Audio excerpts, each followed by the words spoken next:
Entonces, Suerte.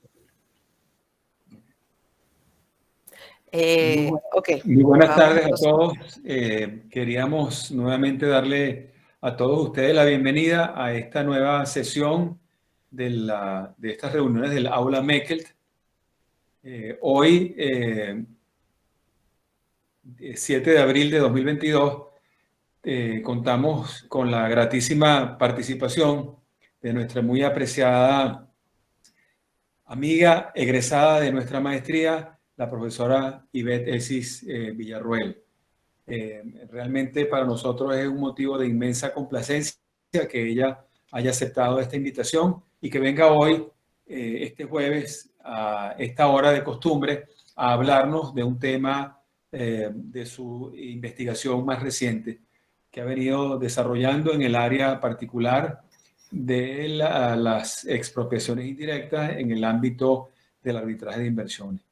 La profesora Ivette Esis Villarroel, como les dije, es egresada de nuestra maestría, previamente egresó de la Universidad del Zulia, también es doctora en Derecho por la Universidad de Valencia en España y es una muy destacada autora de trabajos muy importantes, muy acuciosos en temas de nuestro interés. Así que, sin más, agradeciendo nuevamente la participación de la profesora Ivette Esis Villarroel, le vamos a dar la palabra, recordándole que después tendremos un espacio para comentarios, preguntas, aclarar cualquier cosa que pueda surgir con ocasión de su presentación. Profesora, muchísimas gracias y bienvenida a su casa en la maestría en Derecho Internacional Privado y Comparado de la UCB. Adelante, profesor.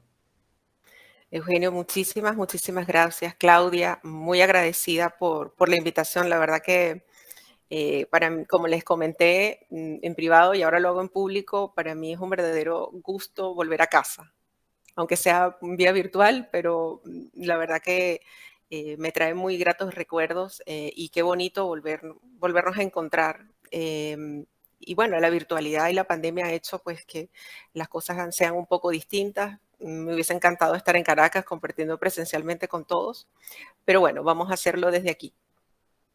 Además que, bueno, en honor a nuestra querida doctora Tatiana, que siempre los días jueves teníamos clases con ella. Entonces, de verdad que para mí es un verdadero gusto y un verdadero placer compartir con todos ustedes. Yo voy a comentarles en estos próximos 40 minutos, bueno, media hora, 45 minutos aproximadamente, yo voy a comentarles a ustedes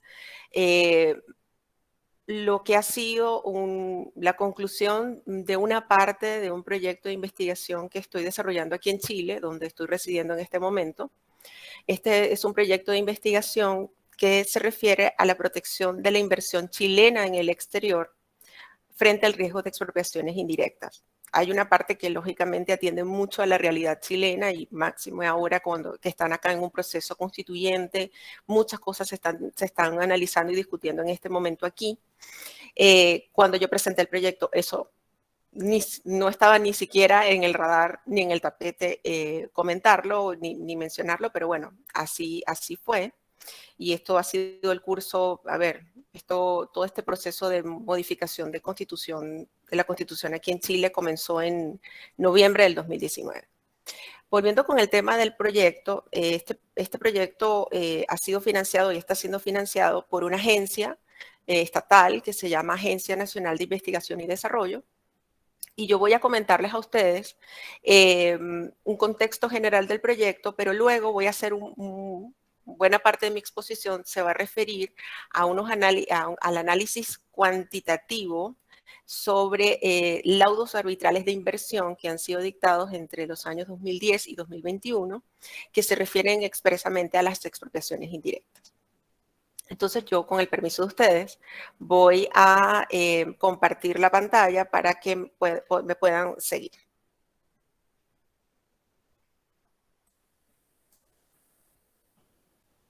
¿Lo pueden ver? Creo que sí.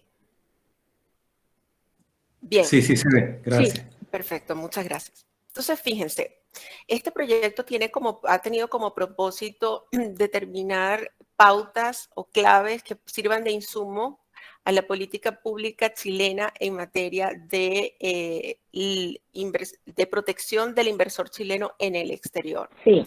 Cuando comenzó todo este proceso, cuando estaba desarrollando la formulación de este proyecto, una de los grandes temas que me comentaban colegas aquí era: Ivette, tienes que presentar un proyecto que realmente sea de interés para el público chileno, lógicamente.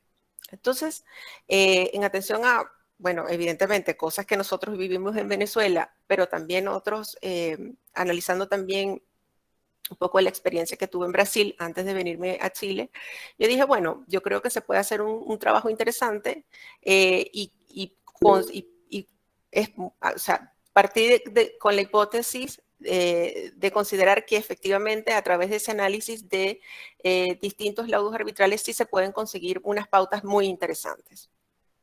Este trabajo ha tenido 3 grandes fases.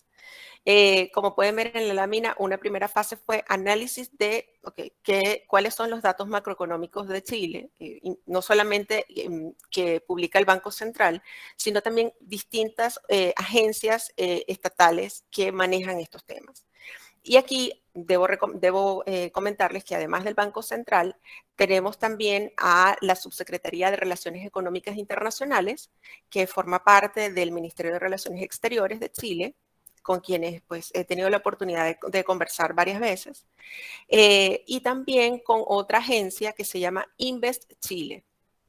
Invest Chile es la agencia del Estado que tiene conexión con los inversionistas extranjeros aquí en Chile, ¿ya? Mientras que la SUBREI, la Subsecretaría de Relaciones Económicas Internacionales, si bien tiene también contacto con Invest Chile, el trabajo de ellos, digamos, es bastante multidisciplinario, pero dentro de esas disciplinas, digamos, dentro de esas funciones hay 2 que son muy importantes. Uno, ellos negocian los tratados de distintas materias en nombre de Chile con otros países, especialmente los tratados de inversión, por un lado, y por otro, ellos también hacen una especie de escrutinio de inversionistas chilenos en el exterior. Entonces, esto fue una primera fase de revisión de qué es lo que está, en dónde estamos, qué es lo que tenemos y hacia dónde vamos. Y luego vino una segunda fase que ya está a punto de terminar, que ha sido el análisis de laudos arbitrales de inversión entre 2010 y 2021, es decir, los últimos 11 años. En principio, el proyecto estaba pautado para hasta 2020, pero por causa de la pandemia se logró un acuerdo especial con la Agencia Nacional de Investigación y Desarrollo para extenderlo hasta octubre de este año. Y finalmente, y de hecho he estado trabajando mucho en estos últimos meses, la tercera fase se refiere a las entrevistas con especialistas chilenos en la materia, porque realmente a mí me interesa mucho conocer qué piensa no solamente el abogado chileno que maneja estos temas, sino también otros profesionales de otras áreas que también tienen relación con todo esto. Y la verdad que hasta ahora puedo decir que los resultados están siendo muy positivos, ¿no? Esa última parte no la tengo totalmente documentada porque está en pleno proceso de avance. Y yo quería hacerles un contexto general porque, claro, en Venezuela nosotros formábamos parte del CIADI, denunciamos en 2012, hubo una denuncia unilateral, una terminación, perdón, unilateral del tratado con el Reino de los Países Bajos en el 2008, pero sin embargo, pues Venezuela mantiene alrededor de 20 tratados en materia de inversión con otros países. La mayoría de esos tratados son tratados de primera, segunda generación. Entonces yo dije, bueno, muy bien, ¿qué tenemos con Chile? Interesante porque de acuerdo con no solamente los órganos nacionales, sino también organismos internacionales, Chile ha sido hasta ahora uno de los países de la región latinoamericana que recibe mucha inversión, pero que también exporta. No tanto como Brasil, por ejemplo, pero es un país que poco a poco, durante las últimas 3 décadas, se ha ido consolidando como un país no solamente atractivo para atraer, sino que sus propios nacionales han decidido invertir en otros países.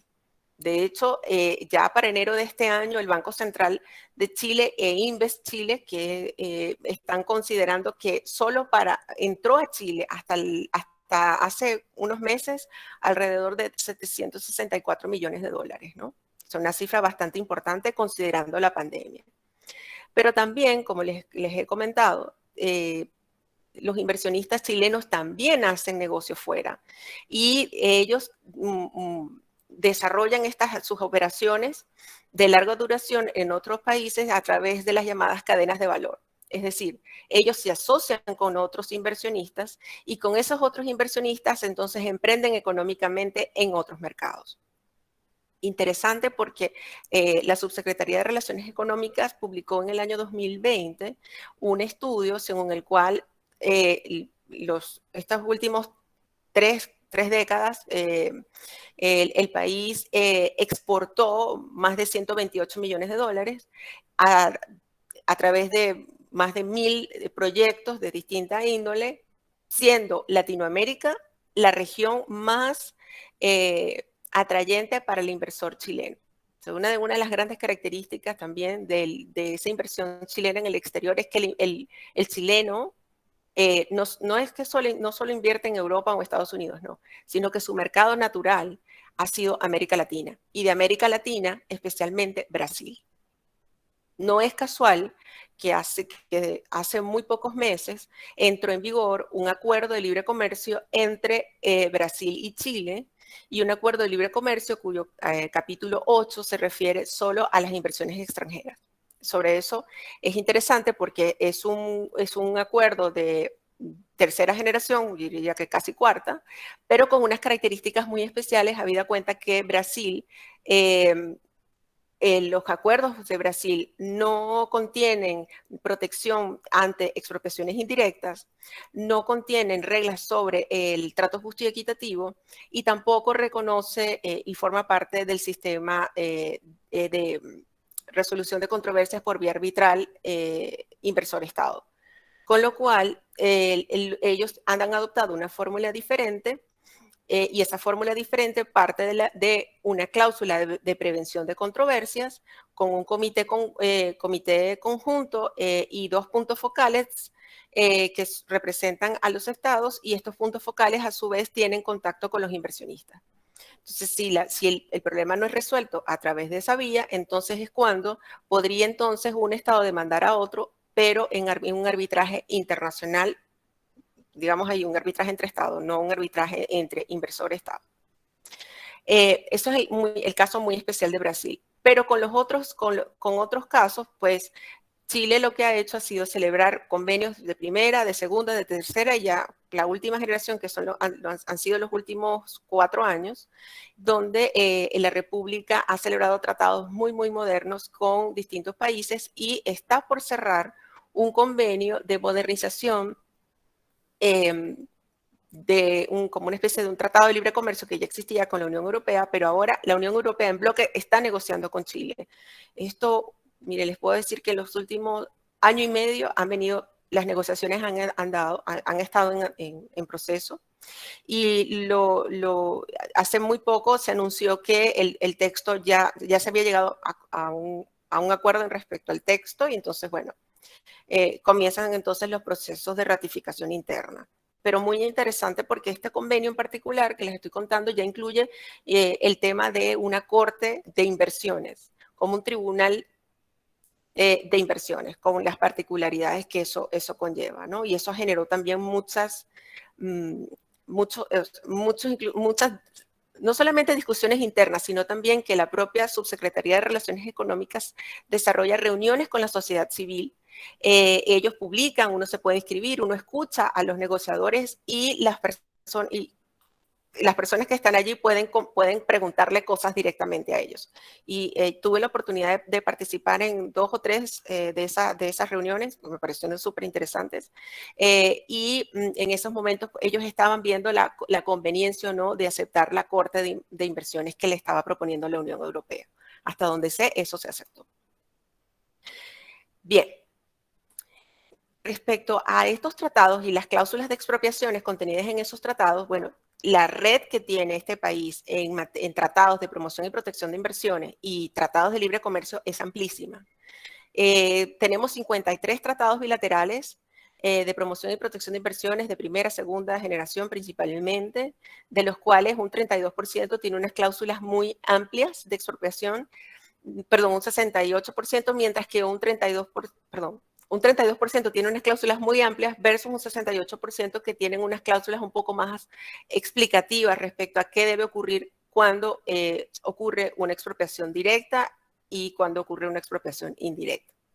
Pero muy particularmente en los tratados de libre comercio, que son 32 tratados, es interesante ver que en un alto porcentaje tiene disposiciones muy generales, pero también hay otro porcentaje interesante, que es un 44%, que de esos tratados que tienen capítulos especiales en materia de inversión. Y dentro de esos capítulos especiales en materia de inversión, tienen a su vez un anexo solo sobre expropiaciones.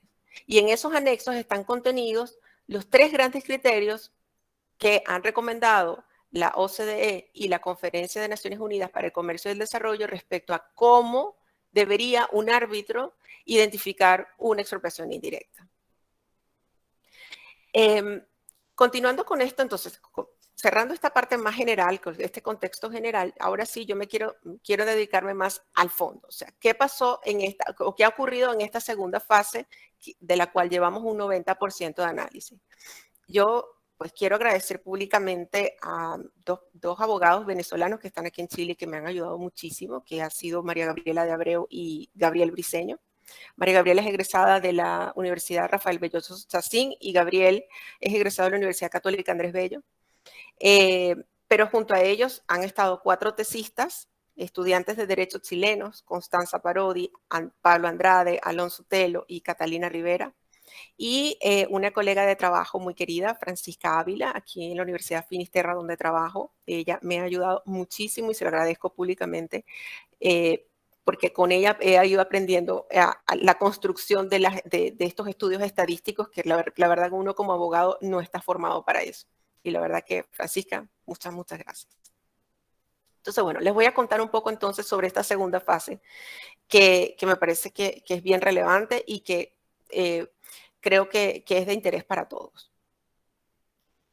Y quiero hacer una nota de disclaimer en el sentido que en este caso, en este estudio que se ha desarrollado, no estamos contemplando laudos de jurisdicción, lógicamente escapa del ámbito material de la investigación. Y respecto a los laudos de mérito, los laudos que analizan los aspectos sustanciales, debo también hacer la salvedad que tomamos en cuenta principalmente aquellos donde los inversores reclaman la existencia de una expropiación indirecta. Pero como en muchas ocasiones el inversor también reclama violación de otras garantías como el trato justo y equitativo o la plena protección y seguridad u otra, entonces lógicamente tuvimos que hacer como una disección entre cuándo es expropiación directa, cuándo es expropiación indirecta, cuándo estamos en qué casos pues se analizó más trato justo y equitativo antes que expropiación y así sucesivamente. Entonces ese es un elemento bien importante que creo que es de interés comentar. Y lo último y no menos importante, existe una demora, esto va por acuerdo de las mismas partes, puede que el laudo no sea publicado en el mismo momento que es conocido por ellas y se publica con cierto tiempo después, o sea, 4 años después, 3 años después. Entonces, ahí lógicamente hay un factor de riesgo importante porque puede que no estemos contabilizando dentro de ese número de laudos estos casos que tienen, digamos, estos...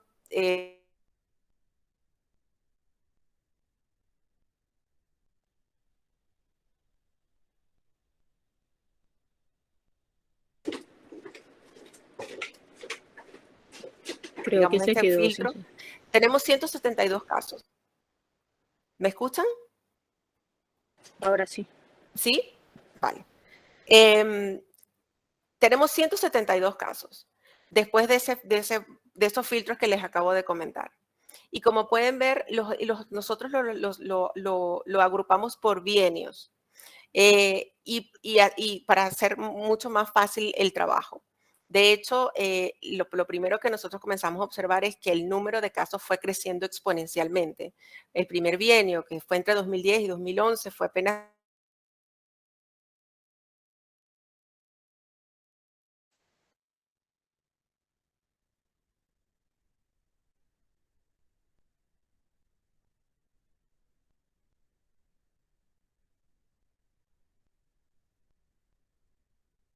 en la parte de méritos, pues la cantidad de casos en esta materia ha ido en aumento, no en descenso. Y en cuanto a las instituciones administradoras, en la mayoría de los casos son laudos dictados bajo el sistema de la Convención de Washington, pero evidentemente administrados por el propio CIADI, pero también tenemos otros casos donde la institución administradora ha sido la Corte Permanente de Arbitraje o que el arbitraje se haya desarrollado bajo las reglas de un CITRAL en materia de arbitraje y la Corte de una u otra forma ha tenido que ver en su, no puedo decir propiamente su administración, pero bajo la colaboración de ellos. Y un caso que también fue administrado ya por la Corte Internacional de Arbitraje de la Cámara de Comercio Internacional. Estos casos es interesante porque, digamos, uno siempre escucha como queja, como la gran queja es que los laudos siempre se dictan a favor de los inversionistas y nunca a favor de los estados, etcétera, etcétera. Uno siempre escucha eso. Sin embargo, cuando nosotros vemos la métrica, vemos que no es tan así. Y no es tan así, bueno, primero, es algo que, bueno, por la práctica que Venezuela ha tenido en esta materia, nosotros hemos visto que hay muchos casos que terminan ya en fase jurisdiccional. Y al terminar en fase jurisdiccional es porque se le da la razón al Estado. Pero en otros casos, como estos, que ya pasan la fase jurisdiccional y entramos en la fase de méritos, evidentemente sí, en los primeros años hemos visto un aumento, o sea, hemos visto una tendencia que los inversionistas sean los ganadores. Sin embargo, en los últimos 4 años la tendencia está siendo diferente. Y está siendo diferente porque los tribunales arbitrales están atendiendo a ciertos criterios y están atendiendo más a la valoración, no solamente de la privación de la propiedad o la pérdida de uno de los atributos del derecho a propiedad, sino también los tribunales arbitrales están atendiendo y están examinando cada vez con más frecuencia y está siendo cada vez más acuciosos respecto a si la medida estatal realmente era legítima o no. Entonces, por esa razón, que es uno de los hallazgos del proyecto, nosotros estamos viendo que, digamos, esa tendencia que siempre, o que podría pensarse que fue siempre a favor del inversor, no está siendo exactamente así. Y fíjense que en los 2 últimos años la mayor cantidad de laudos en materia de méritos los han ganado los estados, no así los inversionistas. Con respecto a estos criterios de identificación, nosotros agrupamos 4 grandes variables. El análisis del carácter de la medida estatal, es decir, de esos 172 casos, ¿qué ocurrió con la variable 1, que fue el análisis de la legitimidad o no de la medida o acto estatal? En segundo lugar, analizamos el grado de la interferencia del acto o la medida en la inversión, o sea, el famoso test desarrollado por tribunales arbitrales, pero que de una u otra forma también están contenidos en estos criterios recomendados por Naciones Unidas y por la OCDE, que se refiere a la privación sustancial del derecho de propiedad. Y por último, y no menos importante, es hasta qué punto la vulneración de las legítimas expectativas del inversor constituye un elemento determinante o no para identificar una expropiación indirecta. Al final de lo cual vamos a ver un catálogo de actos reclamados por inversionistas dependiendo del sector económico involucrado. Y ahí hay unas cosas bien interesantes. En cuanto al primer criterio, fíjense que varias cosas nos llamaron la atención. Porque en un 42% de los casos, simplemente el acto o el carácter legítimo o no de la medida estatal no se consideró. Incluso un 2%, que eso equivale a, si mal no recuerdo, 4 laudos. En 4 laudos, los tribunales arbitrales expresamente dijeron que ellos no consideraban relevante este criterio para identificar una expropiación indirecta. Un 26% consideró que el acto sí era legítimo, un 21% que no lo era y un 9% consideró que la actuación del Estado no era una actuación de iuri gestionis, era una actuación de iuri gestionis y no de iuri imperi, es decir, estaba actuando, no estaba actuando, digamos, en su su potestad, no estaba ejerciendo actos de soberanía del Estado y por tanto no se estaba violentando ningún tratado internacional, sino por el contrario se determinó en esos casos que el Estado estaba actuando como parte contractual y estaba cumpliendo lo establecido en el propio contrato celebrado con el inversionista, ¿no? Interesante esto. De estos 5 elementos que ustedes ven acá, yo me voy a dedicar a 3. El del 42% que no lo consideró, y tenemos que preguntarnos por qué no lo consideró, cuándo consideró que el acto era legítimo y cuándo consideró que no lo era. Fíjense, ¿por qué no lo consideró? Interesante. En algunos casos, porque pensó que simple y llanamente no era importante, simple y llanamente no lo tomó en cuenta para identificar una expropiación indirecta. En un 26% de los casos era porque ya había identificado la existencia de una expropiación directa y que por tanto, entonces, ya al analizar, ya era como redundante tocar de nuevo el tema, si es que no se cumplieron los requisitos para la expropiación directa, entonces, ¿para qué nos vamos a analizar la expropiación indirecta? ¿No? Eso fue un razonamiento bastante recurrente. Pero un 39% de los casos no lo consideró porque hubo una violación o se consideró que hubo violación de la garantía del trato justo y equitativo, por lo cual consideraron que era inoficioso analizar el reclamo de expropiación indirecta cuando, digamos, el reclamo de la otra violación era mucho más importante o más relevante. En cuanto a la legitimidad, es decir, en qué casos efectivamente se consideró que el Estado había actuado legítimamente y por tanto no existía una expropiación indirecta. Aquí hay varios objetivos de política pública u objetivos de carácter público que están muy claramente diferenciados y lo podemos ver. Protección de la salud pública, protección del medio ambiente, protección de la economía o de la salvaguarda del sistema financiero nacional.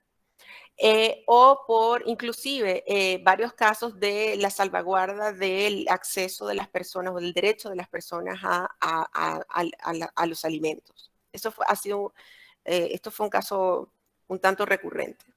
Sin embargo, no siempre se identificó ese objetivo público.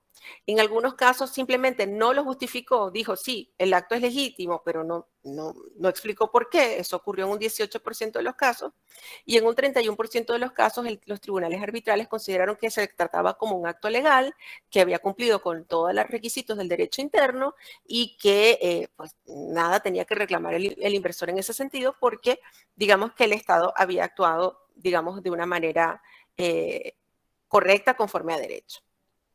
Un dato interesante, un 11% consideró el criterio de la proporcionalidad, criterio que han venido utilizando los tribunales en materia de derechos humanos, sobre todo en el marco del Tribunal Europeo de Derechos Humanos, y que paulatinamente en el tiempo, no puedo decir que en la mayoría de los casos, pero sí estamos viendo, digamos, un mayor interés en aplicar el criterio de la proporcionalidad para identificar cuándo un acto estatal es legítimo o no.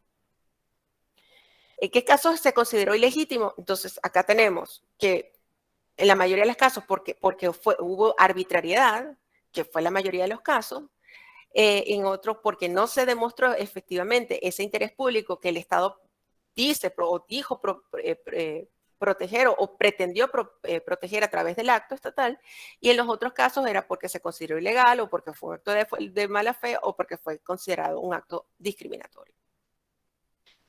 En cuanto al segundo criterio de identificación de expropiación indirecta, nos llama mucho la atención este segundo elemento, porque el segundo elemento de los 3 es el que más ha sido estudiado por los tribunales arbitrales, que se refiere al grado de la interferencia del acto o de la medida estatal en la propiedad del inversionista.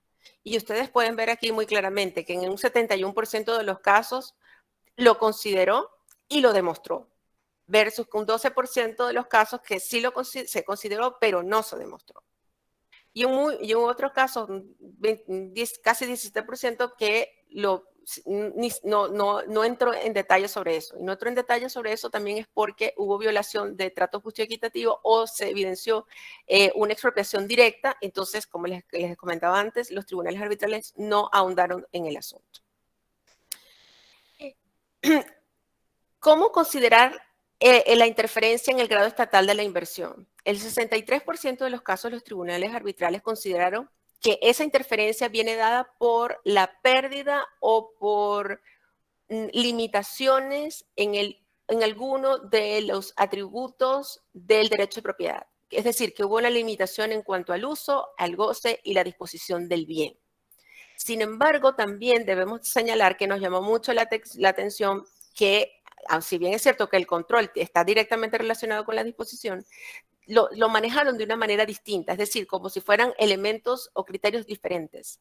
Entonces, la afectación sobre el control de la inversión también se consideró, pero también se consideró el impacto sobre el valor económico de la inversión, si realmente hubo una pérdida del valor desde el punto de vista pecuniario de la inversión como tal. Y en cuanto a cómo debe considerarse esa interferencia, ¿tiene que ser una interferencia de forma permanente o en forma parcial o no comentó nada sobre eso? El 61% de los casos, los tribunales arbitrales consideraron que el efecto tiene que ser permanente para considerar que realmente existió una expropiación indirecta. Solo en muy pocos casos los tribunales arbitrales consideraron un efecto parcial. De hecho, recuerdo un caso muy particular que fue dictado en el 2019, donde a un inversionista le habían revocado por un tiempo determinado una licencia de explotación, si mal no recuerdo, de minerales en un país africano y luego se la volvieron, o sea, la suspendieron y luego se la volvieron a activar, algo así. Y el tribunal arbitral dijo, pero es que ni que la reactiven, o sea, la pérdida fue tan grande para el inversionista que es imposible que él pueda continuar. Y en cuanto al tiempo, interesante porque la mayoría no consideró el tiempo al decir permanente y nada más, que fue la mayoría de los casos, pero sí tuvimos unos casos muy interesantes donde sí se consideró expresamente el tiempo. Y aquí los rangos de tiempo, valga la redundancia, varían mucho, porque estamos hablando desde 14 meses hasta 9 años. O sea, hay distintos casos y lo pueden ver en la lámina. 14 meses, año y medio, de 3 a 4 años, 5 años, de 5, 6 hasta 9 años. Y en cuanto a la vulneración de las legítimas expectativas del inversor por parte del Estado anfitrión, es interesante, es muy interesante, porque en la mayoría de los casos no fue considerado como criterio para una expropiación indirecta. No puedo decir que sean todos, que haya sido, digamos que la mayoría, o sea, que esto sea una foto total y absoluta y que simplemente no lo consideran. Sí lo consideran, pero realmente es poco. Y esto obedece, entre otras cosas, a que cuando el tratado aplicable sí contienen estos 3 criterios e incluyen la vulneración de las legítimas expectativas, hay algunos tribunales arbitrales, no todos, son acuciosos y empiezan a hacer un link entre la vulneración de las legítimas expectativas como criterio de expropiación indirecta, pero también con el trato justo y equitativo. No es casual que un 27% de los casos no consideró la vulneración de las legítimas expectativas como criterio para identificar expropiación indirecta, pero sí para identificar el trato justo y equitativo, ¿no? Y esto es interesante.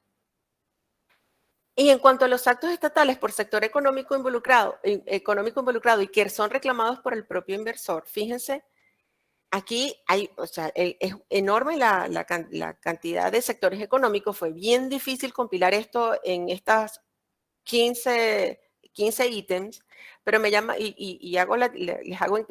les coloqué aquí unas flechitas y estas flechitas responden a los cuatro sectores económicos donde hay más reclamos contra los estados anfitriones.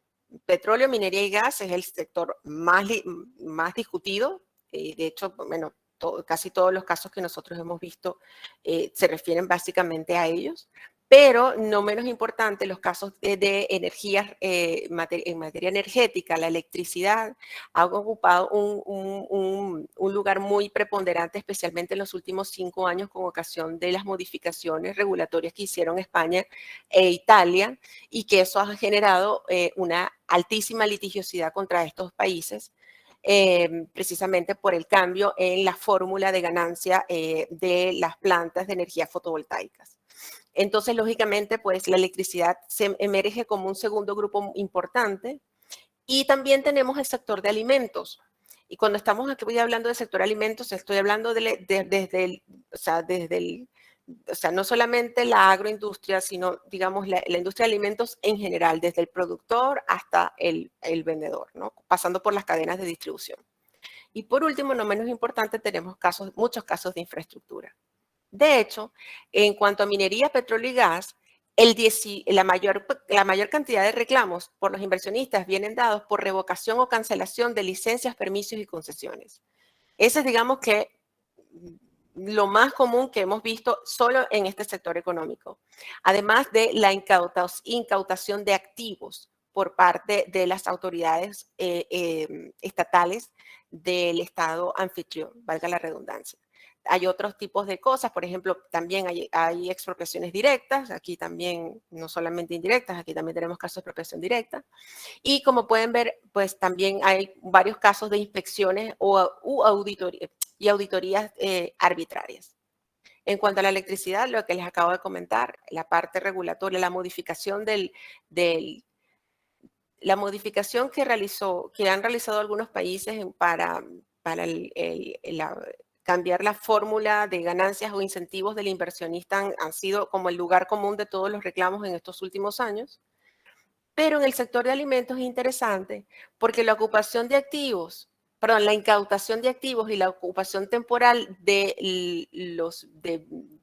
inmuebles o bienes en general, pero sobre todo inmuebles, propiedad de los inversionistas, ha sido uno de los grandes reclamos en este sector económico en particular, además de inspecciones y auditorías arbitrarias. Entonces es interesante porque aquí hemos visto, o sea, no importa el país, estamos viendo como con mucha frecuencia este tipo de reclamos precisamente por este tipo de actuaciones. Y por último, en el ámbito de la infraestructura tenemos que la anulación anticipada de contratos de construcción, por ejemplo, o incluso incumplimiento de obligaciones que el Estado se comprometió a cumplir con el inversor. Y estoy hablando aquí de obligaciones pecuniarias, obligaciones de hacer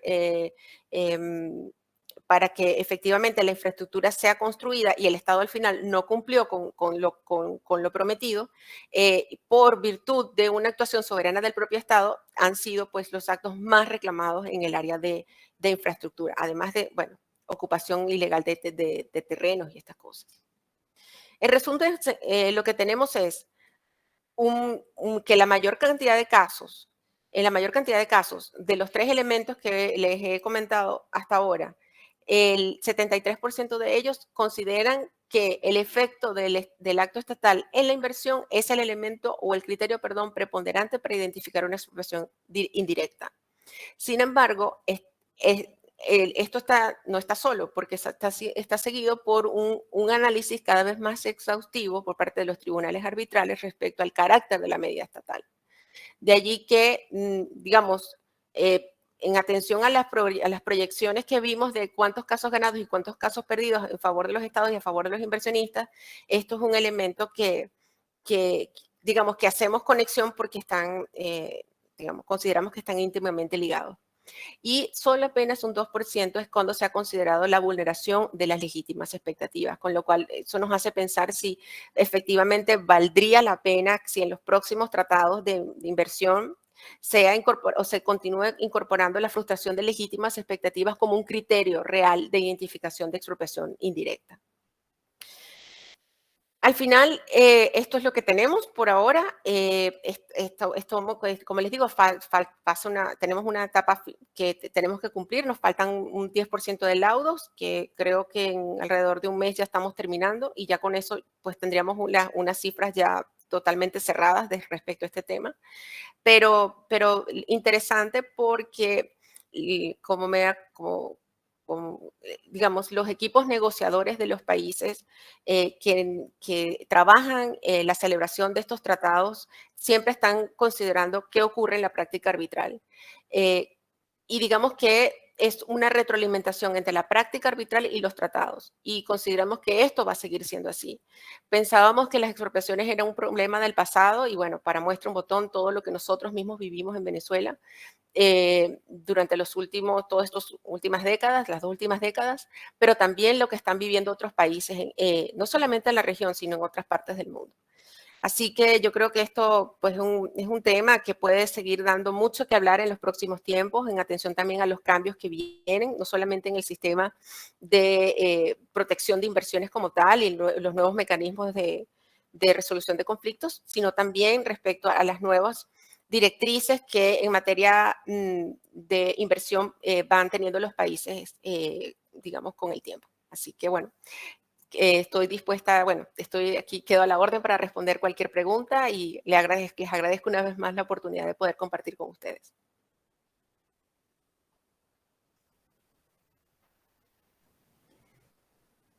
Muchas gracias, Ivette, por tu exposición, por haber compartido el resultado o el curso hasta ahora de este proyecto de investigación muy interesante. Y quisiéramos entonces a continuación abrir el derecho de palabra para aquellos que quieran participar, comentar, hacer alguna intervención, preguntar, solicitar tu opinión sobre algún asunto en particular. Creo que en el chat había alguna pregunta y le voy a pedir a quien hizo la pregunta en particular, creo que Francisco Suárez. Un segundo. Bueno, en todo caso, invitamos a todos los participantes a hacer público sus comentarios o sus preguntas. A ver quién. Sí, por aquí veo una, no sé si me escuchan. Sí, por favor, adelante. Buenas tardes. ¿Se podría identificar, por favor? Adelante. Sí, claro. Rodrigo Quintero Bencomo. Mucho gusto y muchísimas gracias por permitirme elevar mi pregunta. Sí, había dejado una pregunta específicamente en el chat. Primero que nada, felicitaciones, profesora, tanto por su ponencia como por la excelente investigación que está llevando a cabo. De verdad, bastante interesante. Y estamos seguros que los resultados van a beneficiar muchísimo al conocimiento jurídico, tanto en Chile como en Latinoamérica en general. Estoy segurísimo que esos resultados van a ser, por lo demás, muy interesantes. Mi pregunta era hasta qué punto se considera, con base en la investigación que ha hecho, el tema de la privación, ya sea total o parcial, del valor económico de la inversión como causal, o mejor dicho, ¿cómo lo podemos describir? Quizá como estándar para determinar la afectación estatal sobre la inversión o sobre, en general, para determinar si se trata efectivamente de expropiación indirecta, esa actual estatal que produce la pérdida económica, ya sea total o parcial, de la inversión. Y también si existe algún tipo de estándar para la cuantificación de los daños que pueda reclamar la inversión. Bien, Rodrigo, muchas gracias por tu pregunta, muy interesante además, ya la estoy viendo también aquí en el chat. Fíjate, la mayoría de los casos que hemos analizado revelan una tendencia, y la tendencia es que se considera que hubo una pérdida de la propiedad en forma indirecta cuando se afecta alguno de los atributos del derecho de propiedad, es decir, cuando se afecta el uso, el goce o la disposición del bien. ¿Okay? Esa es digamos, la tendencia general. Sin embargo, me atrevo a decir, hay alrededor de un 20% de los casos donde los tribunales arbitrales también han considerado el valor económico. Fíjate, y aquí la casuística ha sido bastante variada. ¿Por qué digo que es bastante variada? Porque para ciertos tribunales, para algunos tribunales arbitrales, el tema del valor económico per se no es criterio. Pero para otros sí. De allí que el estudio revela que solo un 20% de los casos sí se ha considerado que el impacto o la disminución del valor económico de la inversión puede catalogarse como una expropiación indirecta. Porque ¿qué puede ocurrir? Puede que el valor económicamente hablando, el valor pecuniario de la inversión disminuya en el tiempo, pero luego tú tienes, o sea, si la situación no es tan adversa, el inversionista tiene la oportunidad de poder recuperar en el tiempo eso que perdió, esa cantidad de dinero que perdió. Sin embargo, cuando la interferencia directamente atañe a la disposición del bien o al uso del bien, ya la situación se pone mucho más complicada. Entonces, de allí que los tribunales arbitrales consideren que tiene que generar una pérdida tan importante que le impida al inversionista continuar con su normal operación en el estado anfitrión, donde está desarrollando su actividad. Muchísimas gracias, profesora. Sabe que hay una tendencia específicamente replicada en Malasia, en primer lugar, después sostenida con mucha más, digamos, solidez en Singapur, específicamente por la High Court of Singapore, que es un excelente tribunal del cual emana muy interesante jurisprudencia, que arroja luces sobre muchas cosas que actualmente podemos hallarnos discutiendo. Entonces, había conocido un caso en virtud de una convención de ciertos países del sudeste o sudeste asiático, que es la ASEAN, Sí. con sus siglas en español, y se había discutido específicamente este punto de la aplicación económica total del valor de la inversión como hecho configurador de expropiación indirecta. Entonces, ha habido una muy prolífica discusión doctrinal. De hecho, se indica que en próximos tratados, ya sean bilaterales o multilaterales de inversión y de inversiones y de protección de esas inversiones extranjeras, se va a incluir específicamente este punto para que no quede duda para los juzgadores y por supuesto para los inversionistas que esto efectivamente configura una expropiación indirecta. Visto el panorama de arbitraje de inversión en Latinoamérica, los múltiples reclamos que particularmente enfrenta Venezuela, ¿usted cree que esta tendencia se replicaría aquí en el continente o hay algún motivo que nos haga pensar que efectivamente vamos a estar viviendo esa tendencia en nuestro continente? Bueno, Rodrigo, en las conversaciones que he tenido con personas relacionadas con negociación de tratados en esta materia, lo que ellos, a ver, puedo comentar sin identificar quiénes, pero la respuesta que me han dado ha sido la siguiente: mientras más herramientas le podamos dar a los tribunales arbitrales o a los órganos decisores respecto a cuándo hay una expropiación indirecta o no, mejor. ¿Ok? Esa es la opinión que ellos tienen. Ahora, claro, lógicamente hay que ver caso a caso y también esto va a depender mucho de la negociación del tratado con la otra parte. O sea, es decir, si ambos equipos negociadores de un tratado de inversión, supongamos que sea un tratado bilateral, si ambas partes están de acuerdo en establecer criterios cada vez más específicos, lógicamente, Rodrigo, vamos a tener en el tiempo, digamos, no unos anexos de una hoja, sino anexos hasta de 3 y 5 páginas que traten de ayudar o coadyuvar más al operador jurídico, en este caso al tribunal arbitral, para identificar cuándo existe una expropiación indirecta o no, y específicamente sobre este ítem. Muchísimas gracias, profesora, por su pregunta. Y de nuevo, muy, muy interesado en el resultado de su investigación.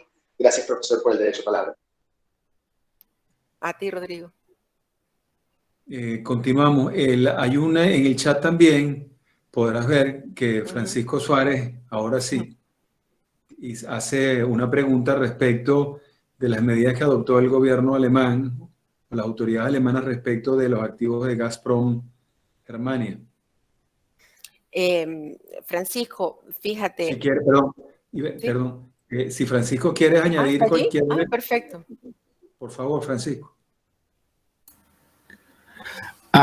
Bueno, muchas gracias, profesor. De verdad, un placer escucharte y ver. Y no, mi pregunta no va tanto al fondo de la teoría general del derecho a las inversiones, sino simplemente entonces conocer tu parecer sobre la actualidad en materia de expropiación y lo caliente que está sucediendo en este momento. Y considerar, la pregunta es muy básica, es decir, ¿se pueden considerar como legítimas esas medidas que tomen países a los fines de expropiar activos rusos en el extranjero? motivado a pues, sanciones unilaterales, ¿no? Al final del día son sanciones unilaterales que los gobiernos toman como represalia a lo que está sucediendo en Ucrania y simplemente entonces saber tu perspectiva al respecto. Muchas gracias por el derecho de palabra. No, Francisco, gusto en escucharte tanto tiempo. Tu pregunta es muy interesante y mi opinión, pero esto es una opinión muy personal. Yo creo que aquí cada estado va a tener que, aquí primero cada estado tiene que defender muy bien la legitimidad de su actuación. No me refiero solamente a este caso en particular, sino a muchos otros. O sea, de allí que esta tendencia de identificar cuando estos actos son proporcionales o no. Porque si estás dictando una medida que es proporcional, que no es discriminatoria y que realmente se demuestre que tú estás protegiendo un interés público legítimo, pues estamos hablando de una expropiación legal desde todo punto de vista y que si genera consecuencias económicas o pérdidas al inversor, o sea, simple y llanamente no hay lugar a una compensación. Digamos que ese es el criterio general bajo el derecho internacional de inversiones en ese sentido. Sin embargo, estamos viviendo una situación muy especial, muy particular. Y yo creo que aquí, si bien es cierto, aquí hay un interés legítimo de cada estado. Y el interés legítimo es, bueno, ¿cómo hago yo para no depender, al menos energéticamente, en el caso de Alemania, del gas ruso, ¿no? Yo veo que esa situación es bastante delicada. Y recuerdo en estos casos cuando Rusia invadió Crimea, hay varios litigios que están siendo conocidos por la Corte Permanente de Arbitraje, precisamente por una serie de situaciones de expropiación que ocurrieron en ese momento. Y esa invasión fue en 2014 y todavía eso no ha sido resuelto. ¿Puede legítimamente Alemania hacerlo? Sí lo puede hacer, pero también tiene que cumplir con una serie de requisitos. Es decir, tiene que demostrar muy bien que es una medida que es la mejor medida que puede tomar frente a una situación como la que estamos viviendo, de muchas otras, por qué esa y demostrar por qué, que atiende al criterio de la proporcionalidad, pero al mismo tiempo también tiene que demostrarse que lo que está protegiendo es su propia seguridad nacional. De hecho, no es casual que la Unión Europea desde los últimos 4 años vienen dictando reglamentos en esta materia para, digamos, no es que excluir, pero sí ser mucho más selectivos respecto al tipo de inversión y el tipo de inversionista que se va a admitir en esos países. Y eso es una tendencia que se está consolidando cada vez más. Muchísimas gracias, Ivette. De nada. Muchas gracias. Otra vez, ¿alguien más se anima o entusiasma con alguna pregunta?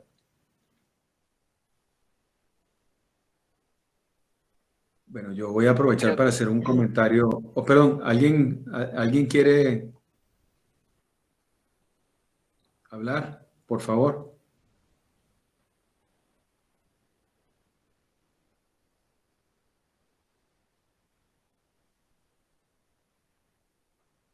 Yo quería hacer un comentario en todo caso, y es, uno, el primero tiene que ver con todo el proceso de desarrollo del derecho de las inversiones y en particular las nociones relativas a términos o instituciones como por ejemplo la expropiación y la expropiación indirecta.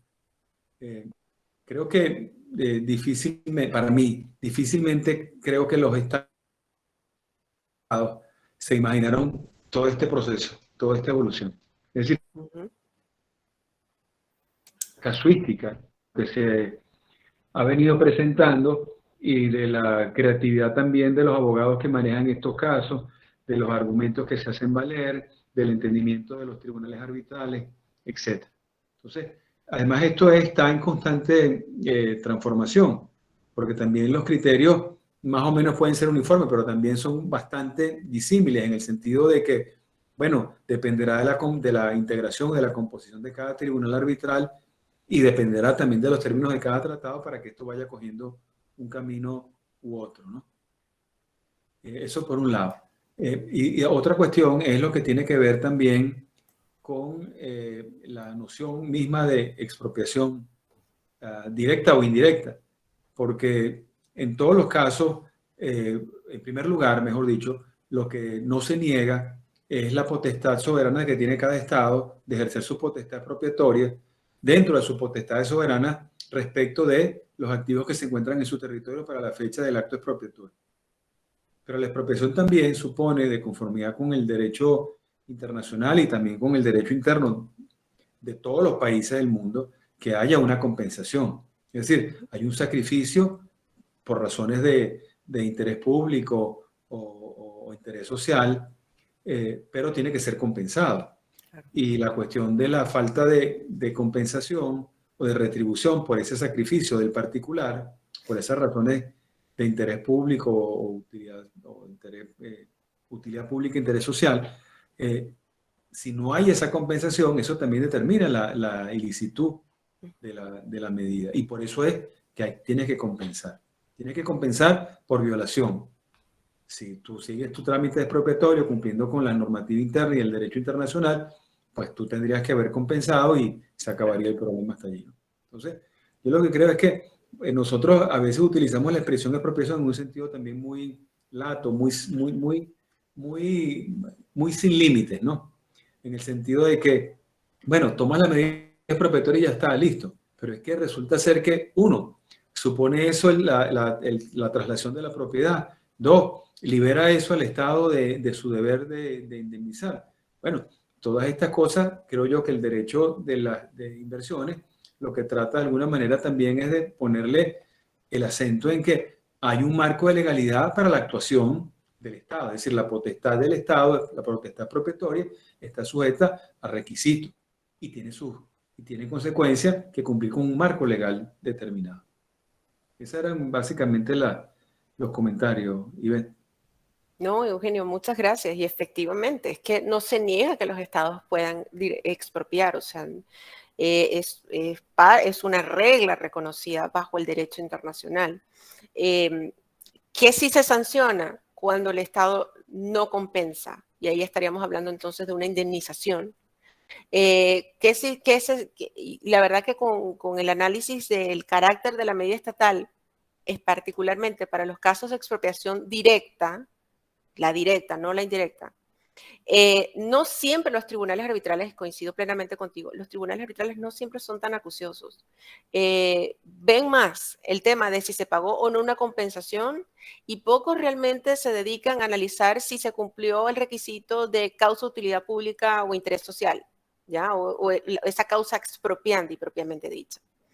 Pero sí veo que la tendencia, digamos, lo que me llama la atención es que independientemente de que los tribunales arbitrales estén constituidos por personas distintas, aun cuando hay casos donde se repiten, independientemente de eso, comienza a emerger una tendencia según la cual no solamente tenemos que ver la privación del derecho de propiedad en el caso de las expropiaciones indirectas, sino también ver la cara, dar la vuelta y decir, ok, ¿y qué pasa con ese Estado? ¿Tenía el Estado ese derecho? Claro que lo tenía. Pero, ¿y qué pasó allí? ¿Realmente estaba protegiendo un interés legítimo o no? ¿Estaba realmente cumpliendo un requisito de proporcionalidad o no? Entonces yo creo que a la larga vamos a ver cada vez, o sea, y ese es también mi deseo, que en el futuro los nuevos tribunales arbitrales que se constituyan sean bastante más acuciosos en estos temas. Cuando uno lee un laudo arbitral, 300 páginas normalmente tienen, y lo que nos interesa son 4 o 5 párrafos por cada elemento, ¿no? No siempre abundan sobre temas que son esenciales, pero los pocos que lo hacen, me atrevo a decir que están, digamos, siendo cada vez más cuidadosos y respetando ese poder soberano del Estado. Dicen, ok, muy bien, usted podía expropiar, claro que podía hacerlo. Directo o indirectamente, ¿lo podía hacer? Claro que sí. Pero ¿realmente esa era la medida? ¿Eso era lo que tenía que hacer? ¿O pudo haber hecho otra cosa? Evidentemente, todo esto va a depender no solamente de los argumentos de las partes, sino también de los hechos y el tratado aplicable a cada caso. Gracias, pero fíjate, siguiendo esa misma línea del comentario, de tu comentario ahora, fíjate, por ejemplo, imaginemos que, como hemos visto de la experiencia de países, algunos países recientemente, que sale el presidente del país, que es el que tiene, entre otros, tiene la facultad, tiene competencias para expropiar, para dictar medidas expropiatorias, o para iniciar el procedimiento expropiatorio, digamos así. Y dice, por ejemplo, anuncia, cuídense inversionistas españoles, que hay voy con ustedes. Entonces, las medidas discriminatorias, así como en general las medidas arbitrarias, claro, también son violación del derecho internacional. Entonces, claro, aquí lo que creo que los países, algunos países más o menos con cierto grado de rebeldía, no terminan de entender que sus actuaciones están sujetas a un marco normativo. Es decir, que las cosas se pueden hacer, pero hay que hacerlas dentro del marco legal. Y que al no hacerlo dentro del marco legal genera consecuencias patrimoniales. O sea, no es revertir la medida, es que eso genera responsabilidad patrimonial. Y eso es lo que termina costando. Entonces, si las cosas no se hacen bien, generalmente cuestan más que si se hacen bien. De hecho, Eugenio, en conversación con una persona que trabaja en un equipo negociador de tratados internacionales, estaba tocando exactamente el tema que estamos comentando en este momento. Porque la preocupación de ellos como funcionarios es hacerle ver a los otros funcionarios, no importa el órgano del Estado, de la responsabilidad que sus actos tienen. Porque a la hora de un proceso arbitral de esta naturaleza, pues el inversionista va a presentar todo lo que tuvo a su mano, inclusive declaraciones de los mismos funcionarios públicos. Y de allí digamos, aquí hay un doble elemento. Si bien es cierto que existe un derecho del Estado, también el Estado también tiene que saber, tiene que también concientizar que este tipo de actuaciones tienen consecuencias y que esas consecuencias las terminan pagando son los ciudadanos. Porque cuando tenemos laudos arbitrales condenatorios como los que por lo menos en Venezuela tenemos, a ver, señores, esto lo vamos a pagar todos, ¿ya? Entonces, hasta qué punto, o sea, el acento es también la responsabilidad que tienen los funcionarios del Estado en saber que sus actuaciones tienen consecuencias y que esas consecuencias, en la mayoría de los casos, terminan en litigios internacionales, no todos, pero en buena medida sí, y que inclusive pueden terminar en laudos arbitrales condenatorios. Bienvenido, te habla Tadeo, ¿cómo están? Tadeo, qué gusto escucharte. Igualmente, mucho gusto, muchas gracias por la presentación. Una pena que no puedo estar desde el comienzo, pero me parece súper interesante el tema en el que estás trabajando. Fue algo que vi muy tangencialmente cuando salí de Venezuela y es un tema que me apasiona. Y quería hacerte una pregunta, a ver cómo aprovechando el comentario de Francisco, me parece súper oportuno y concatenándolo con la intervención de Eugenio. En el caso de esta expropiación en Alemania, una vez que el gobierno determine cuál es el precio justo, digamos que no van a poder pagar al titular de las acciones por las sanciones internacionales, van a estar prevenidos de hacer el pago del precio justo aunque lo hayan determinado, pero van a tener el dinero. Y seguro que si Rusia efectivamente incumple en sus obligaciones internacionales, van a tener una lista de tenedores de notas que van a estar buscando activos en alguna parte para ejecutar y cobrar. Exactamente. En el caso que Alemania pagase a esos acreedores o a cualesquiera otros acreedores de la empresa o del Estado ruso con los recursos de esa expropiación, ese justo precio habría sido pagado adecuadamente o no. Es decir, ¿a quién se le hace el pago importa o lo que importa es que tú hayas honrado la obligación de pago, incluso si es a terceros acreedores de la entidad expropiada, de la persona afectada por la expropiación? No sé si me explico. Sí, te entiendo. Y de hecho, Tadeo, tu pregunta es absolutamente atingente por lo que está pasando. Debido a las sanciones, bueno, a ver, los rusos, esto es a ver, no tengo 100% prueba de esto, pero entiendo que los rusos se prepararon muy bien antes de la invasión a Ucrania. Y en medio de esas preparaciones, una de las cosas que ellos hicieron fue desarrollar una especie de sistema SWIFT paralelo, ¿no? Con lo cual, si eso es exactamente así, yo veo difícil que pueda el inversor poder recuperar capital por el pago de la compensación debido a las sanciones económicas. Y quizás yo vería más viable que entonces el pago a los acreedores del titular del derecho de propiedad. Yo lo veo así. Sí, Pero habría que ver caso a caso qué va a ocurrir, ¿no? Yo te digo, lo veo difícil por las sanciones. No, creo que me expliqué mal. El tema creo que es siguiendo la pregunta de Francisco, es expropian el activo, determinan un justo precio y tienen que pagar, ¿right? Claro.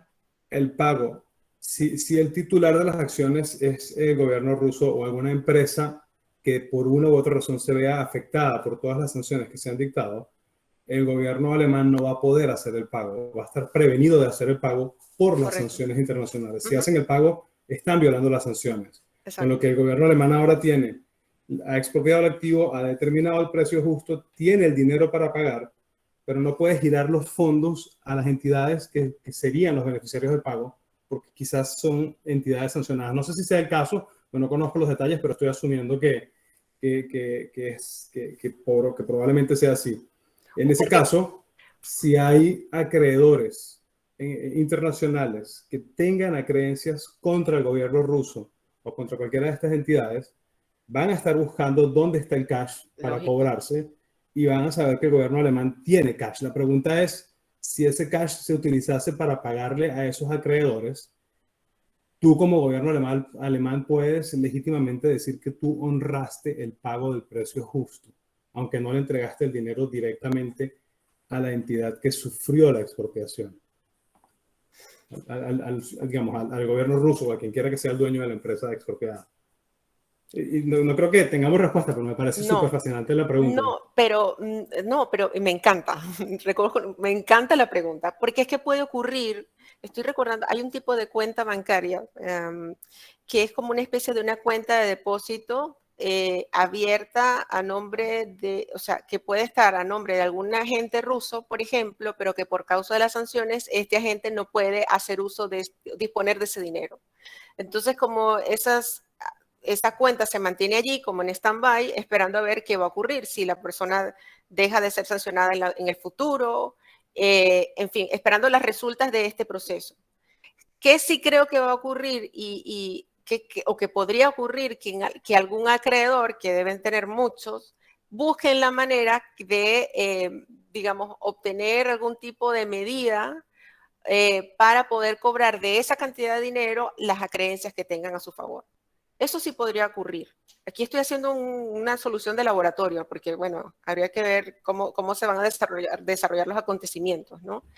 Pero podría ser eso una eventual solución. En todo caso, la República Alemana pues está cumpliendo con su compromiso. Evidentemente, lo que no puede es entregarle efectivamente el dinero al propietario porque está sancionado, pero le mantiene el dinero allí, en la cuenta.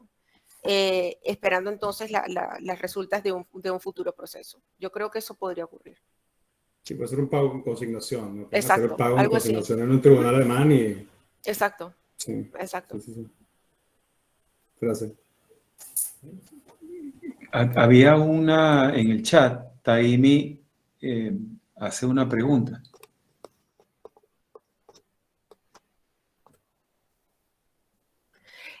Taimi, dices que si quieres conocer si en el estudio que se ha hecho hay una tendencia en la incorporación de nuevos elementos para incluir como excepción a la expropiación indirecta. Sí. De hecho, tengo un par de papers que están en lista de espera en 2 revistas que tienen que ver exactamente con eso. Especialmente cuando se incorporan en los tratados cláusulas de reservas de espacio regulatorio. Es decir, que no se va a considerar como expropiación indirecta aquellos actos por los cuales el Estado, para proteger un interés público muy específico, como por ejemplo la salud pública o como el medio ambiente, el inversionista no podría invocar ningún tipo de reclamo contra ese tipo de medidas, ¿ya? Eso está siendo cada vez más incorporado esto lo he visto sobre todo en los capítulos especiales de tratados de libre comercio, especialmente en los anexos relacionados con las expropiaciones. Y en esos anexos, digamos, hay unas definiciones, calificaciones autónomas respecto a qué es expropiación indirecta, cuál es la directa, y una vez que identifican los criterios de identificación, establecen esa nota de disclaimer donde el Estado se reserva, digamos, su potestad regulatoria en ese sentido.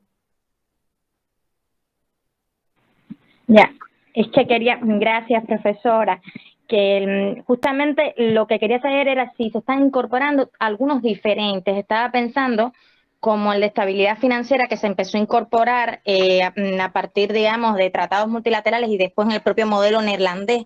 Si hay nuevos, es decir, no las tendencias normales de salud, quizás moral, protección a los consumidores. Si usted había visto en el estudio alguno nuevo que estaba empezando, digamos que a salir, era lo que sí, más o menos estaba buscando. No, mira, hubo un caso muy reciente que fue decidido en enero del 2021. Fue un caso de un inversor colombiano que demandó a Chile por expropiación indirecta de activos, violación del trato justo y equitativo, en fin, por causa de una serie de diferencias que tuvieron las partes con ocasión del transporte público aquí en la ciudad de Santiago. Interesante porque el tratado, en cuanto a los criterios, el tratado no establecía expresamente, el tratado Colombia-Chile no establece expresamente la vulneración de legítimas expectativas, sino expectativas razonables. Interesante la discusión del tribunal arbitral respecto a eso, porque nosotros siempre leemos en los tratados, digamos, como lugar común, como legítimas expectativas, como la palabra que se utiliza, o el wording que normalmente se utiliza. Y en este caso el tratado utilizó digamos, unas palabras un tanto diferentes. Y al ser diferentes, la defensa de la República de Chile fue decir, no podemos hablar de legítimas expectativas, estamos hablando de un estándar distinto, que incluso puede ser más exigente que de la consideración de una legítima expectativa que puede invocar un inversionista. De hecho, Chile ganó el caso. Ese laudo fue dictado en enero del año pasado. La casuística y lo que estamos viendo, Taimí, es que los negociadores buscan, para un negociador es bien difícil poder prever qué va a ocurrir en 20, 30, 40 años. Para ellos es muy complicado, al igual que ocurre con el legislador de cualquier país. Entonces ellos lo que están buscando es establecer fórmulas flexibles, pero que al mismo tiempo tengan criterios orientadores para el tribunal arbitral o para el órgano que le toque decidir un eventual litigio. ¿Okay? Yo hasta ahora, temas de preservación del sistema financiero lo he visto, pero como pequeños llamados de pie de página dentro de los anexos, contenidos en capítulos especiales en tratados de libre comercio, ¿no? Haciendo ver que no solamente es medio ambiente o salud pública, sino cualquier otro. Y ahí incluyen el tema de la seguridad, de la preservación del sistema financiero nacional. Pero la verdad que poniéndome el sombrero de negociador, aquí la clave es ser, como te digo, lo suficientemente flexible, porque tenemos que considerar que no podemos tampoco cerrar tanto el tratado pensando que lo que ocurre hoy pueda que o sea, lo que efectivamente ha ocurrido. Una cosa es negociar hoy el tratado de 2022 y otra cosa es lo que puede ocurrir en el 2030. Con lo cual, entonces, hay que ver caso a caso. Pero evidentemente, yo creo que van a seguir los cambios. Esto no queda aquí. Gracias, profesor. De nada.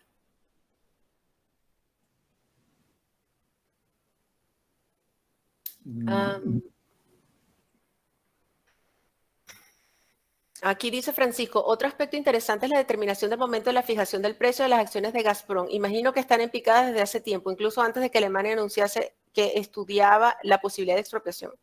Normalmente la fórmula establecida en los tratados, y particularmente en la cláusula de expropiación, es que la valoración del valor de mercado se hace el día para la fecha inmediatamente anterior a que se haga pública la medida expropiatoria. Con lo cual, sí, evidentemente, ellos ya tenían una baja pero tendríamos que ver la solución que está contenida en el tratado para ver exactamente cuál es la considerada fecha de la expropiación. Pero si me voy un poco al lugar común de los tratados en esta materia, normalmente fecha de expropiación es la fecha inmediatamente anterior a que se haga pública la medida expropiatoria.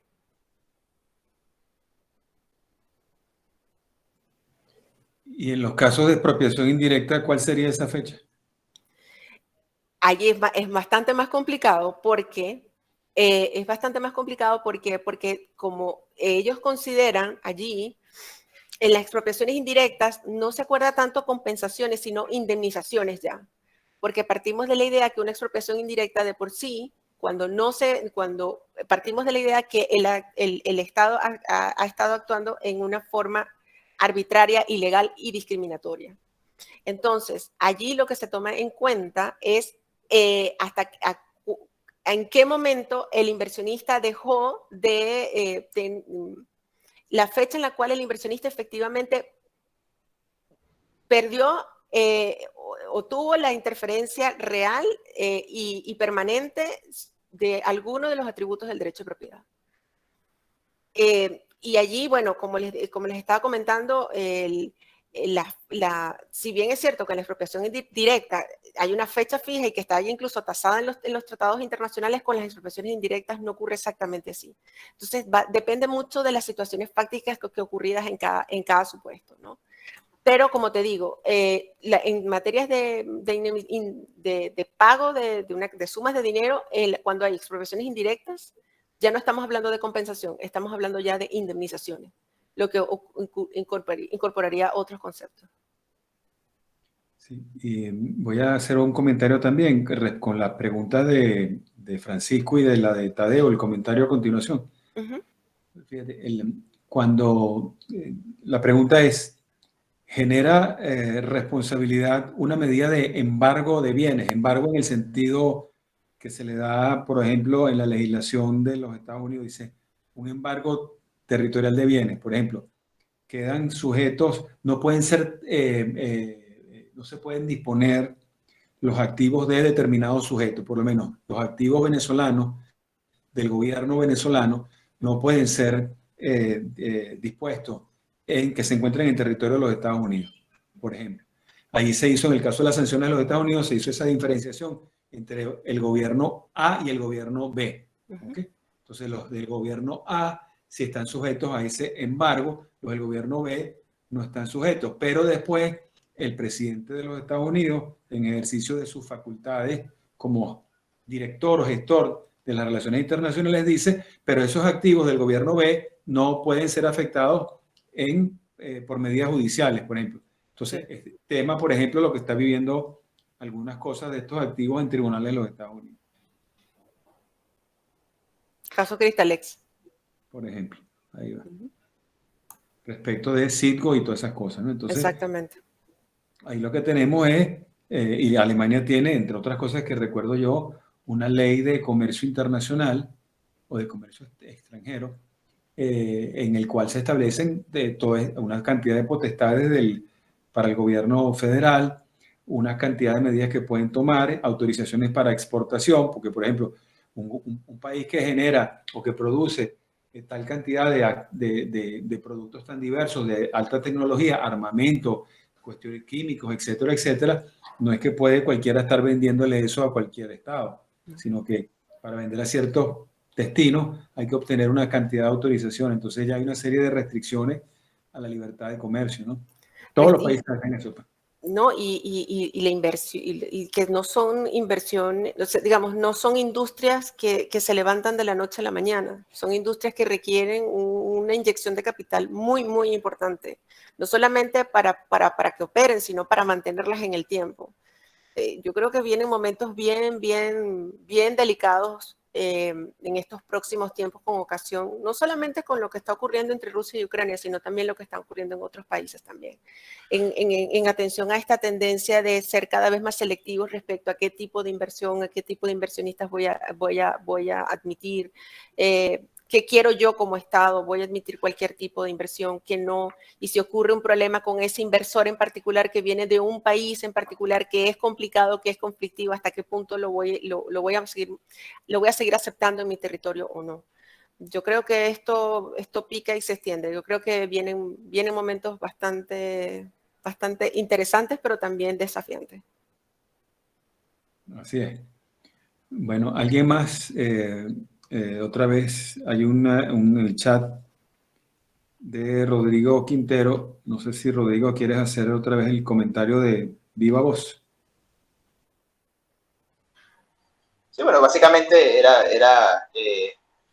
digamos, resaltar precisamente que se vienen una importante cantidad, o que posiblemente vienen una importante cantidad de multinacionales, inversionistas rusos, ucranianos, específicamente rusos involucrados, y posiblemente eso, digamos, sería muy interesante observar cómo este tema de Most Favored Nations, la cláusula de tratamiento, la cláusula de tratamiento equitativo y las legítimas expectativas del inversionista, digamos, cómo van a verse de algún modo infligidas o violadas en caso de tratarse de pleitos que involucran a inversionistas rusos.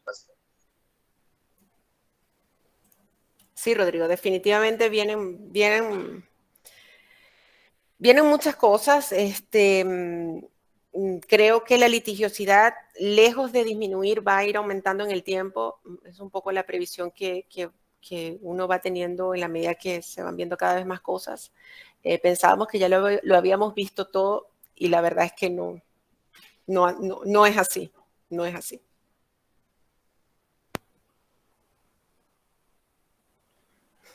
Bueno, ¿alguna otra pregunta? ¿Algún otro comentario? Sí, si me permite, profesor, lo que yo quería comentar un poco con la pregunta que había lanzado sobre los precios es que me parece muy interesante el tema de la especulación financiera cuando hablamos de la adopción de medidas expropiatorias, ¿no?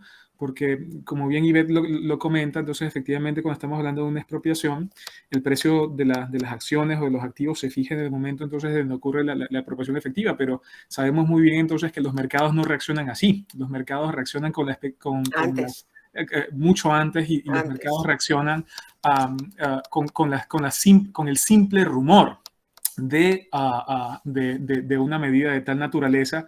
Y entonces la pregunta que uno se hace es, bueno, efectivamente, más allá de la animosidad que uno tenga entonces contra el Estado ruso en este momento, saber si es efectivamente justo la idea de que todos y cada uno de los activos rusos en el mundo están ahorita en un preaviso frente a naciones entonces que toman una posición hostil frente al gobierno ruso, y que pues la toma de medidas sería interesante revisar cómo sería la toma de decisión de tribunales arbitrales frente a todo el mercado especulatorio que existe a partir entonces de la toma de todas estas medidas, ¿no? Sí, de hecho, el tema de la determinación de las compensaciones y las indemnizaciones, como les digo, son conceptos completamente diferentes. Aquí el tema es el siguiente. La respuesta va a depender mucho del tipo de activo que estemos tratando. Si estamos hablando de un activo que ya tiene una trayectoria en el mercado, evidentemente la determinación del valor, de la valoración, no va a ser la misma, porque vamos a utilizar criterios contables completamente diferentes a cuando estamos hablando de un tipo de inversión que apenas se está iniciando. Es distinto allí. Y de hecho hay bastantes estudios sobre eso. Ahora, evidentemente hay un factor de especulación, Francisco, coincido contigo. A ver, las noticias corren y los primeros en resfriarse son los mercados financieros. Eso es así. Y lógicamente, cuando ya esto llega a un litigio internacional, ya ha ocurrido un tiempo, digamos, que quizás le juegue en contra al propio inversor. Sin embargo, cuando estamos, por ejemplo, en presencia de inversiones que ya han sido operativas en el Estado anfitrión, que tienen una trayectoria en ella, hay métodos contables que permitirían entonces, por ejemplo, determinar el conceptos como el lucro cesante para entonces determinar entonces cuál es la pérdida, o sea, cuánto pudiese haber podido, cuánto habría ganado ese inversionista si se hubiese mantenido en ese determinado estado, ¿no? Pero como te digo, aquí ya en los temas de la cuantificación de los daños, que es el tema, hay varios elementos que tenemos que considerar. Evidentemente el tratado lo que te va a dar son como las nociones más genéricas, o sea, como el enunciado más genérico. Pero la propia práctica arbitral sí hace una distinción respecto al tipo de activo, respecto a la permanencia de esa operación en el mercado del Estado anfitrión, para entonces determinar cuál es el mejor método contable para identificar el valor justo de mercado.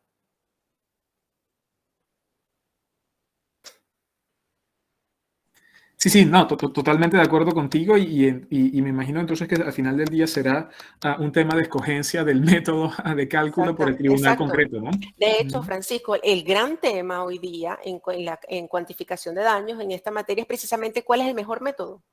Y esto, digamos, aquí tenemos que auxiliarnos con auditores, contadores, personas que trabajen, digamos, estos temas, porque no es casual además que los tribunales arbitrales tengan un comité de expertos precisamente para identificar cuál es ese valor justo de mercado. Si te pones a ver y si haces una comparación entre lo que los inversionistas reclaman desde el punto de vista económico versus lo que los tribunales arbitrales le acuerdan como indemnizaciones, oye, tú vas a ver que en la mayoría de los casos no se le acuerda ni un 40%. Entendido, Ivette. Muchísimas gracias por tu respuesta. De nada.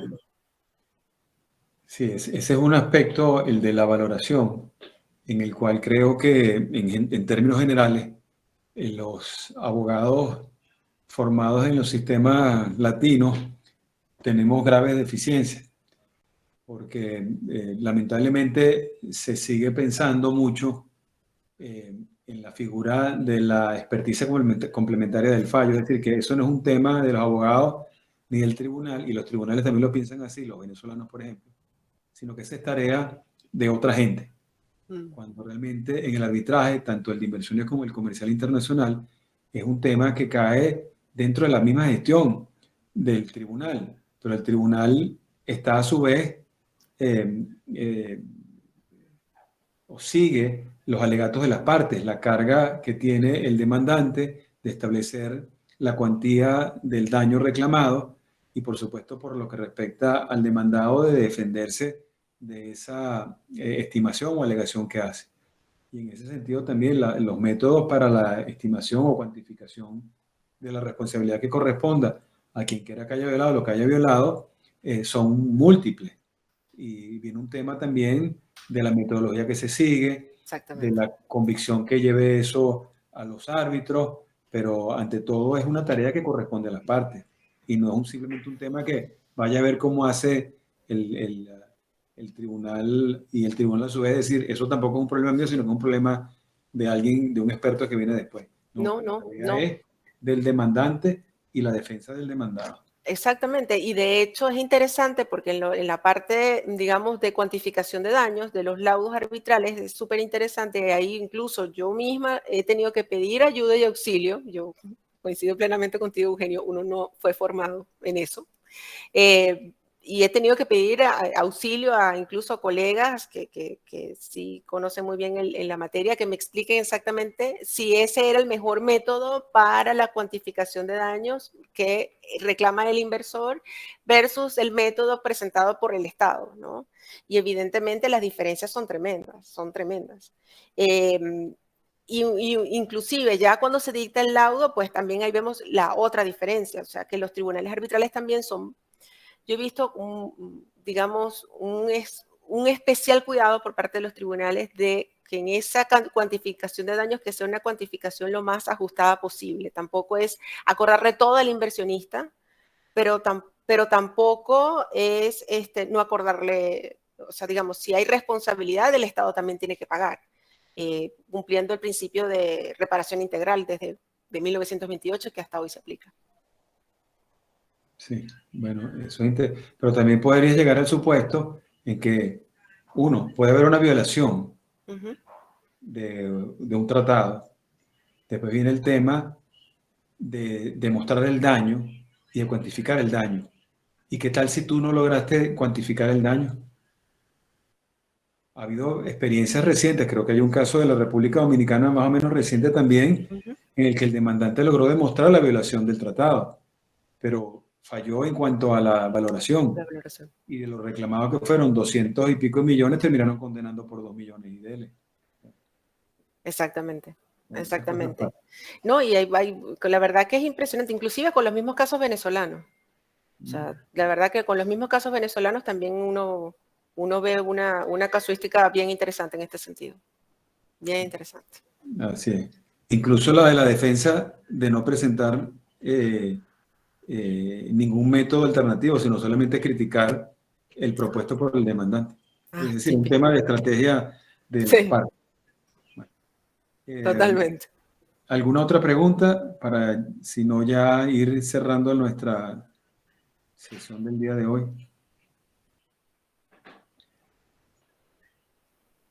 Bueno, Ivette, te quedamos muy agradecidos de verdad por la presentación de estos resultados de tu investigación, a la cual deseamos que siga teniendo mucho éxito y que eventualmente también nos presente las conclusiones definitivas. Darle las gracias, por supuesto, también a todos los que nos acompañaron hoy, también por sus preguntas, por sus intervenciones, que siempre ayudan a que todo esto sea mucho más interesante y mucho más agradable para todos. Entonces, sin más, lo que hacemos es darte las gracias, despedirlos a todos y invitarlos, por supuesto, a continuar participando en estas sesiones del aula MECLT. Muchas gracias, Ivette, muchas gracias a todos y buenas tardes. Gracias a ti, Eugenio, gracias a Claudia y a todos los presentes. De verdad ha sido un gusto volver a casa. Siempre, bienvenida siempre. Gracias. Muchas gracias. Que estén muy bien. Chao, chao. Chao.